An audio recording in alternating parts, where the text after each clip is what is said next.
महिमा। भक्तमाल में एक कथा आता है। एक भक्त था, उसके यहां संत महापुरुष ब्राह्मण इत्यादि भंडारा वो किया करता था, खिलाता रहता था। उसका एक भाई था महापापी। जब बड़ा भाई बुलावे भोजन कराने के लिए तो छोटा भाई जो पापी था उसको बहुत बुरा लगता था। बड़ा धन होइगा है, खूब ही ब्राह्मण खवावत है, खूब साधु कहने उतत है, अनाप शनाप बकना प्रारंभ कर। लेकिन साधु भी हठी, आए हैं तो बक्को कितना बक्कोगे, हम खा के तभी जाएंगे। बक्को 4 दिन तो हुआ है भी तो खा के तभी हम जाएंगे। संतों ने विचार किया कि आया हूं तो उसको सुधार दे। संतों ने बुलाना चाहा, बड़ा भाई ने मना किया, महाराज काय मुहे लागत हो, न लागो, बहुत दुष्ट है ये तो, मेरा तो स्वभाव है दुष्ट को ही शुद्ध बनाना। महाराज न लागो मुहे, पता नहीं का बक जाए। महाराज कहें दुनिया भर के मारपीट की है बात, तब बाबा बने हैं तो हम इनके ऊपर चढ़ ले खूब काड़ा। इतने में वो आ गया। का कहे हो बाबा? कुछ नहीं कहा। बाबा ने कहा, संत ने कहा, आखिर तुमको भोजन जो न्योत करके तुम्हारे भ्राता खिलाते हैं, ईर्ष्या क्यों होती है? उसने कहा, सुनो महाराज, आप लोगों के कोनो काम तो रहत नहीं है, ये धन किम मेरी एकत्र होता है, इका हमसे पूछो, हमसे आयो खाए ली हो, कायदे से खाए हो, जात समय दक्षिणा चाहिए, खर्चो।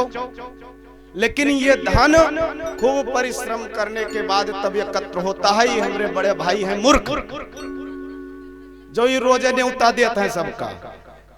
अतने में आएगा बाबा जी का गुस्सा, पकड़ी न और चढ़ी के सीना पर, नट्टी दाबे दे, काहे खत्ती, खाली एक दफा राम कहो, औ कहे हम न कहबे, हम नहीं मानी तो भगवान कहे। बाबा ने कहा, जब तक राम कहोगे नहीं तब तक मैं तुम्हारा गला दबाना बंद नहीं करूंगा। वाह जिद्दी, वो कहे साज हमारा प्राण चले जी हैं तो चले जी हैं, हम राम न कहबे। बाबा ने खूब कस के गला दबाया। उसने सोचा, का साचू यू साधु मार तो न दी,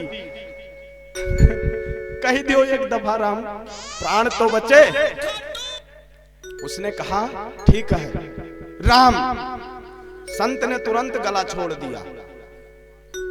जीवन में उस पापी ने राम का नाम भी नहीं लिया था। संत ने जैसे उसके गला को छोड़ा, वो कहे चलो प्राण बचे लाखों पावा। अब संतन के किनारे न जाइए। संत बड़े हठी होते हैं। हठ योग में अगर आ गए तो हाथ ऊपर खड़ा कर दिया है, चाहे सूख जाए यू हाथ, नाखून चाहे बड़े हो जाए, ब्लड सर्कुलेशन रुक जाए तो रुक जाए। संत हठी होते हैं, योगी होते हैं, विद्वानों होते हैं, वो भक्त कहन हर प्रकार से मनाए तब मानते हैं। आज वो भी बीमार हुआ, उसका प्राण निकला भैया, पहुंच गया चित्रगुप्त के यहाँ। चित्रगुप्त ने उसका पोथन्ना निकाला। कभू भजन कीर्तन किहे रहो कि नहीं किहे रहो, कहीं भी उसने राम का नाम नहीं लिया था। बस एक बार जबरदस्ती संत ने जो राम कहलवाया था, बस वही। चित्रगुप्त ने कहा, चलो कोनो बात नहीं है, कम से कम राम कहिस तो है, पूछा जाए का फल चाहिएगा।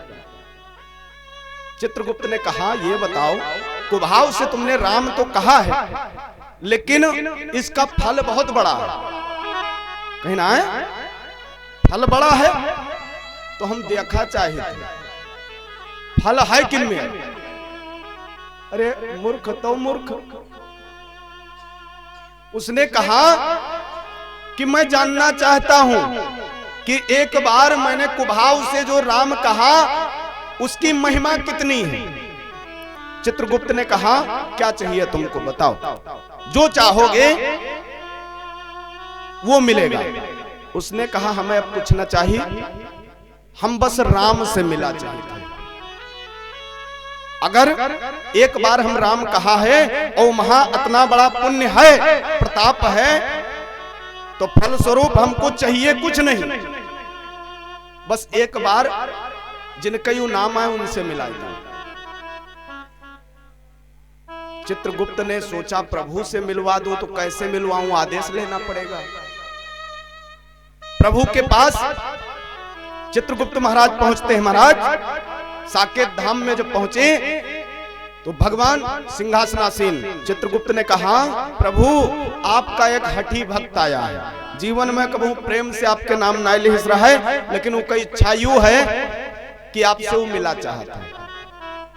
प्रभु ने कहा लाओ फिर, बहुत हठी भक्त आवत है, एक और सही ले आओ।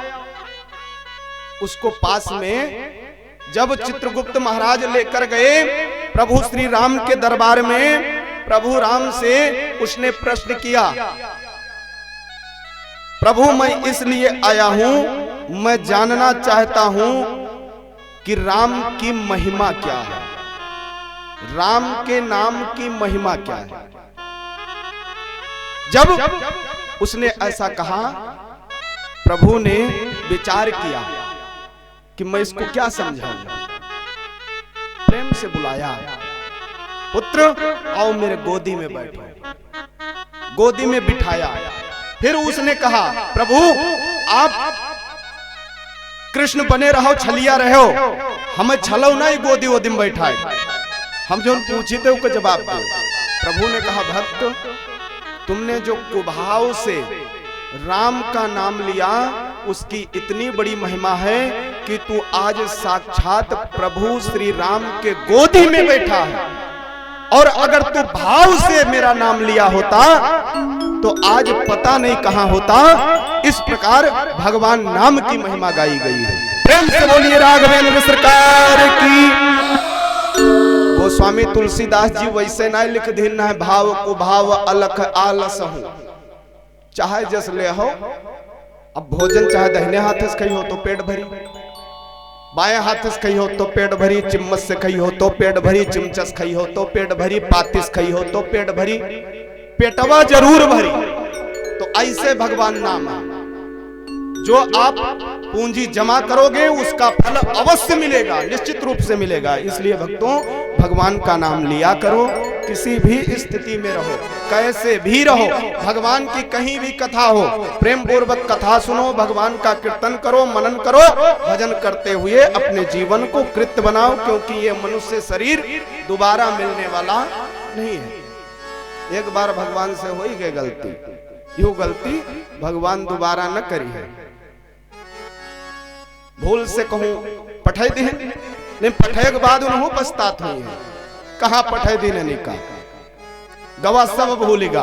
पेटम जहां तक रहा तहां तक वो बतावत रहा, भगवान हमका बाहर करो और हम भूलब ना, और बाहर औते खन मायम परिगा नाम भूलेगा। इस प्रकार महिमा है भगवान का। लेकिन आप सब खैर नहीं भूले हो, बहुत बड़े ज्ञानी हो, बहुत बड़े सदपुरुषी हो, इसलिए सदपुरुष के तरीके से भगवान का आप सब भागवत सुनते हो, कथा सुनते हो। आप जैसा पुण्यशाली कोई नहीं है। ये हमारे दादाजी को देखिए,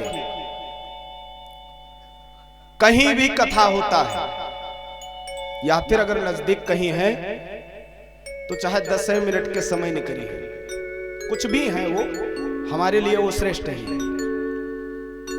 कथा में जाते हैं और ना अभिमान, कुछ भी है मैं पहले वो बता दिया हूं, ना अभिमान, ना कुर्सी, ना मेज, ना कोई व्यवस्था।